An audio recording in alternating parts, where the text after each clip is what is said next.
All right, Stephen, we are live. Thank you so much for taking out some time, my man. Hey, no problem. Thanks for having me. So let's talk about the horror parody, the mean one, and how did this movie come about? I mean, let's start at the beginning.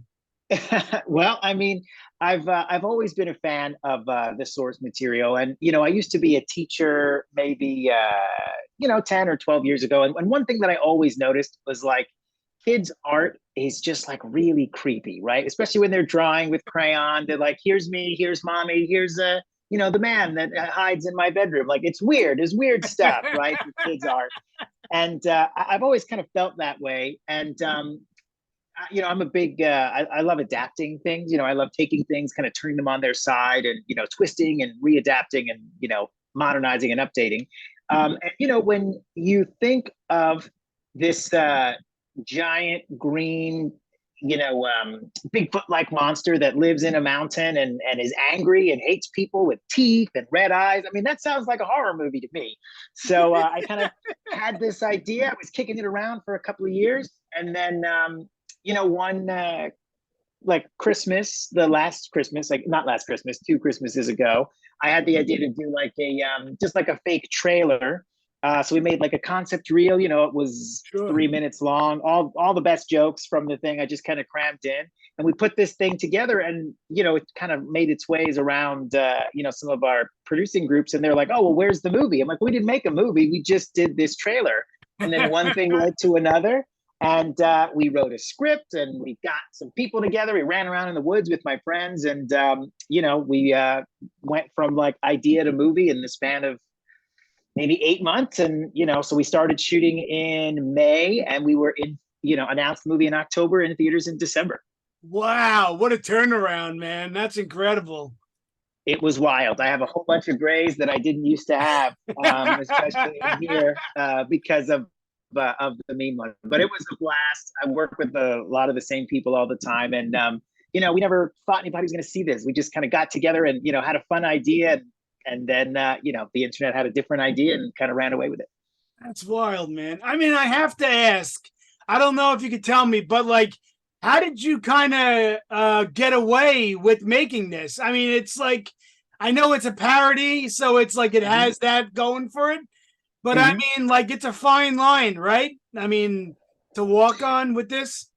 Yeah, definitely. I mean, look, we love these characters, right? I mean, we wouldn't do it if make a movie like this if we weren't super fond of the author and the source material. Sure. But it is a parody, and we really go out of our way to make sure that in the marketing and in the way the movie's executed, and you'll see it, when you check it out October 3rd. Digital, DVD, Blu-ray. You can rent it on your TV. You can watch it, pretty much anywhere.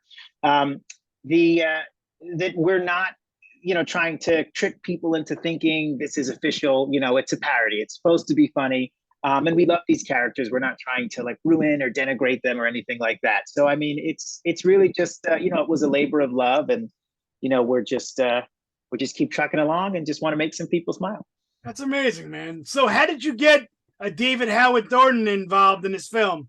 Was that before the Terrifier fame or after? Or Well, I actually know the producers of Terrifier. We all went to high school together. We're oh, from cool. yeah, we're all from Staten Island, New York. So the so I've known them for a minute. So I'm following Terrifier first one when it was first popping up on Netflix. I'm like, wait, is this your guys' movie on? And they were like, oh yeah, I'm in LA, so they let me have the West Coast, and and they got the East Coast. So we're like the mob. We're on both sides of the country here. And the once the idea started coming together, and we were looking at like, okay, well, we knew it was going to be a creature performer, right? It had to be not like a big puppet or something that couldn't emote. We knew it had to be a person. I said, let me go back and watch Terrifier again. I know the guys are working on T2 right now. And we revisited the movie, and I watched it with my wife, Amy, who's also plays Mayor McBean and produced the film. Oh, And cool. we're like, oh boy, I bet you David would be great to play the mean one. And so, I connected with the guys, and they connected us with him. And David's got a history with this character, and once he read the script, and I kind of gave him my pitch for this like grindhouse, low budget, campy Christmas horror monster flick. He was like, "I'm all in. Let's do it." I love it. Now, I also heard, I was reading that there's kind of like a ton of Easter eggs in the film. Am I right? Yes, there are a boatload of Easter eggs. So not just this source material, but kind of everything from the author. That some of it is in the dialogue, some of it is in the set dressing. So I'm kind of really excited. We originally were going to wait until the movie was available on digital to comment on the Easter eggs, but the internet being what it is, people went to the theater and saw it, and there are already articles written about it. I'm like, how are you going to spot these Easter eggs without being able to hit pause? But there's like a menu in the background of a diner that features a very familiar food item that you'll recognize. There's all kinds of funny little things. And, we're just big fans of the source material. We did the homework, and between the writing team and the set dressing, we went and, we're looking at something and we're like, we need a picture over here. And then they put, a menu that's got, ham and green eggs in it and put it in the background and stuff. So we got all kinds of good stuff. That's brilliant. I love it. So what would you say was the biggest challenge for you in getting this movie made and getting it out to the fans? Well, I guess the biggest challenge is would have just been, the size of the film. And we have a big ambitions, and, obviously we attempted to pull off this big, crazy film with makeup and monsters and guns and fights. And, there's a huge massacre with all of these Santas in it and stuff. But we are an independent film. We don't have huge studio backing. So really the challenge was just, making the most of our resources and, trying to stay true to the character. Because, anytime you make a small scale film, I've worked on movies at, all different levels. And we knew that the only way this flick was going to work was if we kind of had creative control to really just do it. Because there's a lot of stuff that on the page, you're like, oh, is this going to work? Is this not going to work? Oh, it's silly. Oh, it's funny, but it's a horror movie. And we're like, yes, that's the point. It's supposed to be like that. And so kind of really the only challenge was just, you always wish you had more time, and you always wish that, you had more money or the ability to kind of do things bigger. But by making the movie at the, in the scale that we have, we kind of got to lean into the silliness of it more. And, we were allowed to have a lot more creative freedom in terms of how we did it. So that was, my next film will be bigger and hopefully have a little bit more to work with. It was a blast to make. Well, are there any plans for like any kind of follow-up movies in this same parody world or anything like that? Or yes, there could be. If I was allowed to talk about it, then that's I would say yes. There would be a really cool thing that I am developing that I'll be announcing shortly. Cool. But I'm not allowed to talk about it, so I wouldn't talk about it. There would be nothing. There's nothing. But if there was, it would be super awesome, and we'd announce it in the near future. All right. Well, that's good to hear, there man. Isn't, so.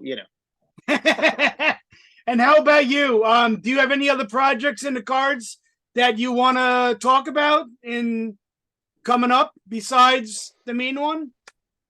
Well, there's the new thing is what I'm kind of focused. If there was a new thing, it would be what I'd be kind of focusing most of my energy on.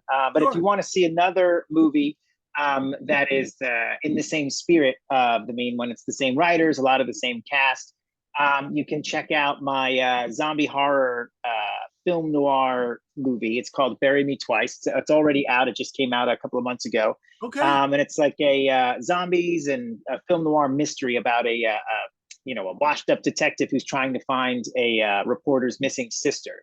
And it turns out that she is like the patient zero for the zombie apocalypse. So It's 1950s, it's zombies, they're trying to solve a mystery, and the whole thing was shot green screen like Sin City. So it's like a live action comic book. Dude, that sounds awesome. Yeah, it's super fun, and it's like, it's campy, and it's charming, and it's like a big adventure film, like Pirates of the Caribbean or The Mummy. So it's definitely a fun watch. Count me in, dude. That sounds awesome. So, all right, sweet. Well, listen, man, I really appreciate. That's all the questions I got. So I appreciate you taking out some time, man, and I will be first in line on October 3rd for this movie. So, I love it. Well, I appreciate it. The movie is going to be everywhere. It's you can on your if you have cable or satellite, you can rent it on Amazon and Vudu and iTunes, and you can buy the DVD and the Blu-ray. It's everywhere. And the biggest thing we just ask is that people watch the flick, that when they watch the movie, that they rate it, because that's really really helpful. We can't keep up with the way the bigger companies kind of tip the scale, if you will. And so if we sure. want to show up and we know what the flick is about, and that they should check it out, rating it really really helps us. So anyone that rates the film gets a gold sticker from me. I love it, dude. That's awesome. All right, Steven, brother, thank you so much for taking out some time, man. Thanks again. Thanks for having me. All right.